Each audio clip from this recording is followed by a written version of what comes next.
বেশ কয়েকদিন ধরে দুই শালিকে একটা রহস্য তৈরি করেছে।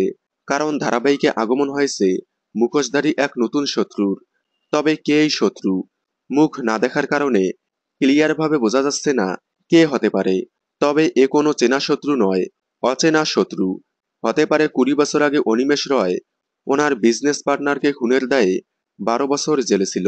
যদিও খুনটা পিয়ারকে করেছিল, তবে ওই লোকের পরিবার তো অনিমেষ রয়কেই খুনি হিসেবে জানে। এতদিন পর আঁখি ঝিলিকের মাধ্যমে অনিমেষ রয় আবারও সবকিছু ফিরে পেয়েছে। এবার হয়তো ওই লোকের মেয়ে এসেছে প্রতিশোধের বদলা নিতে। কারণ ওই লোকের মেয়ে জানে না যে কে আসল খুনি। হয়তো এরকমটা হতে পারে। মুখোশধারী এই নতুন ভিলেনের নাম ঈশা। টেলিপাড়ার গুঞ্জন, ঈশার ভূমিকায় দেখা যেতে পারে জনপ্রিয় অভিনেত্রী কন্যাকুমারী মুখার্জিকে, যাকে এর আগে অসংখ্য জনপ্রিয় ধারাবাহিকে দেখা গিয়েছিল। তবে এটা পুরোপুরি শিওর না যে কন্যাকুমারীকে এই মুখোশধারী অচেনা শত্রুর ভূমিকায় দেখা যাবে। তবে গলার ভয়েস শুনে ধারণা করা হচ্ছে কন্যাকুমারী মুখার্জি হতে পারে। তবে দেখা যাক শেষ পর্যন্ত কে হয়। দুই শালিকের এই ট্রাকটা বেশ জমে উঠেছে। দেখতে থাকুন দুই শালিক।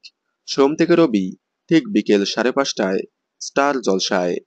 দুই শালিকের সকল আপডেট সবার আগে পেতে চ্যানেলটি সাবস্ক্রাইব করে পাশে থাকা বেল আইকনটি বাজিয়ে দিন। ধন্যবাদ।